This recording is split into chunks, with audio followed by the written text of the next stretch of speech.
श्री स्वामी समर्थ. नमस्कार. मी नंदिनी माझ्या यूट्यूब चॅनलवर तुमचं खूप मनापासून स्वागत करत आहे. तुमच्या मनातील सर्व चांगल्या इच्छा स्वामी महाराज पूर्ण करो ही स्वामींच्या चरणी प्रार्थना करते आणि आजच्या व्हिडिओला सुरुवात करते. तर पहा, उद्या आहे 13 फेब्रुवारी, माघी गणेश जयंती. तर या दिवशी गणेश जयंती आलेली आहे आणि हा दिवस जो आहे तो मंगळवार आहे. त्यामुळे या दिवशी अंगारक योग देखील तयार होत आहे. त्यामुळेच आपल्याला पहा, गणपती बाप्पांची समर्पित असणारी ही गणेश जयंती जी आहे त्या दिवशी गणपती बाप्पांची पूजा करायची आहे.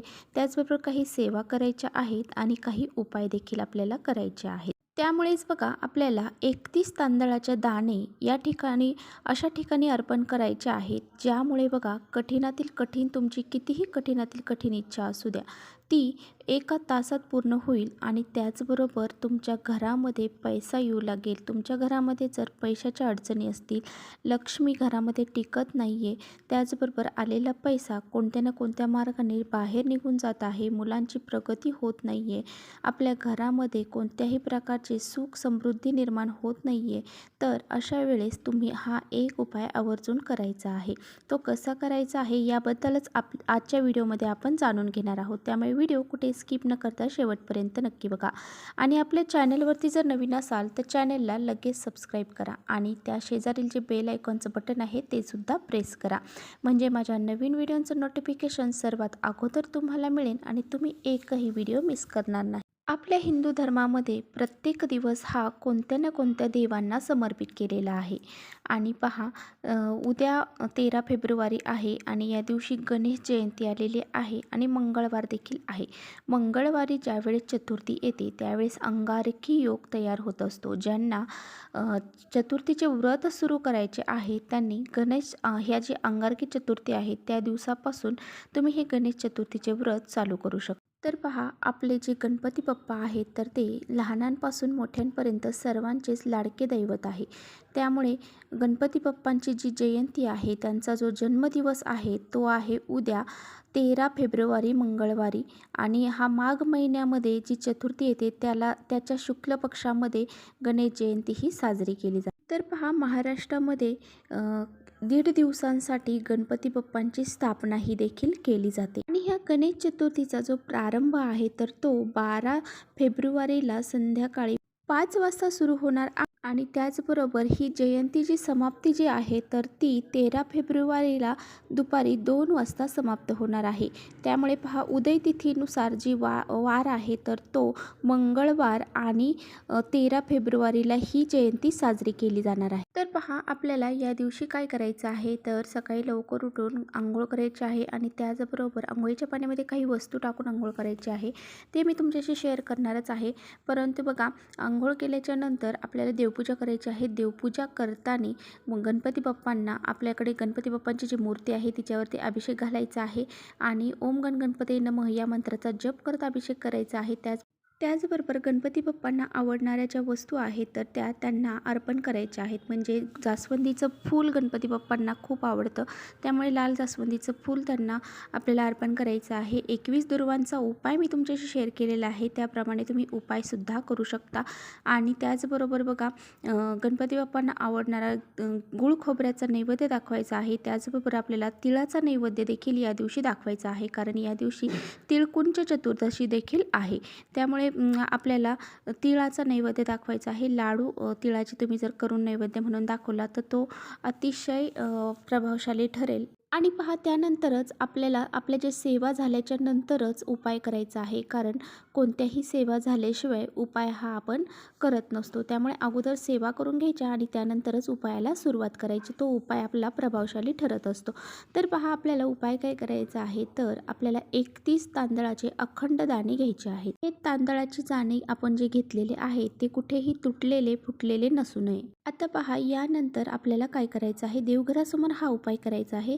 तर आपल्याला तिथे आसन टाकून बसायचं आहे. हे जे तांदूळ घेतलेले आहेत त्यांच्यामध्ये थोडीशी हळद आणि कुंकू आपल्याला मिश्रण करायचं आहे आणि ते तांदूळ आपल्याला लाल पिवळे करायचे आहेत. आता पहा, आपल्याला 21 दुर्वा देखील लागणार आहेत. तर 21 दुर्वा आणि 31 तांदूळ आपल्याला घ्यायचे आहेत आणि गणपती बाप्पांसमोर आपल्याला बसायचं आहे. तर पहा, आता आपण काय करायचं आहे तर हे जे 21 दुर्वा आणि 31 तांदूळ आहेत तर ते आपल्याला आपल्या हातात घ्यायचे आहेत. 3 वेळा आपल्याला गणपती अथर्वशीर्षाचं पठण करायचं आहे. तर ही गणपती अथर्वशीर्षाची जी सेवा आहे तर ती गणपतीची अगदी उच्च कोटीची सेवा मानली. 3 वेळा अथर्वशीर्षाचं पठण झाल्यानंतर आता पहा, ही सेवा झाल्याच्या नंतर आपल्याला एक माळ जप ओम विघ्नहर्ताय नमः, ओम विघ्नहर्ताय नमः या मंत्राचा करायचा आहे. तर त्यानंतर काय करायचं आहे, तर आपल्याला एक लाल कपडा घ्यायचा आहे. त्यामध्ये ही जी पोटली म्हणजे हे ज्या आपण तांदूळ आणि दुर्वा घेतलेले आहे त्याची एक पोटली बनवायची आहे आणि ती पोटली बांधायची आहे आणि गणपती बाप्पांच्या चरणाशी आपल्याला अर्पण करायचे आहे. आता पहा, चरणाशी अर्पण करताना आपली नाव सांगायचं आहे, गोत्र सांगायचं आहे आणि गोत्र जर माहीत नसेल तर काश्यप असं म्हणायचं आहे. आणि त्यानंतर बघा, ही जी पोटली अर्पण करायची आहे आणि आपल्या मनामध्ये जी काही इच्छा आहे, तुमची जे काही संकट आहेत, अडचणी आहेत, त्या सर्व तुम्हाला गणपती बाप्पांना सांगायच्या आहे. आता पहा, ही जी पोटली आहे तर ती दिवसभर आपल्याला तिथेच ठेवायची आहे आणि रात्रभरसुद्धा तिथेच ठेवायची आहे. गणपती बाप्पांजवळ ठेवल्यानंतर दुसऱ्या दिवशी बघा, आपल्याला उठल्यानंतर आंघोळ वगैरे झाल्याच्या नंतर ती पोटली उचलायची आहे.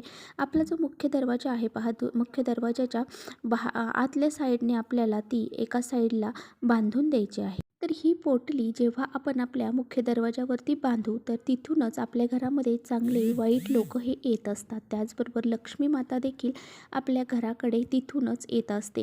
त्यामुळे पहा, अशी पोटली जर आपण मुख्य दरवाजामध्ये टांगली तर माता लक्ष्मी आपल्या घराकडे आकर्षिली जाते.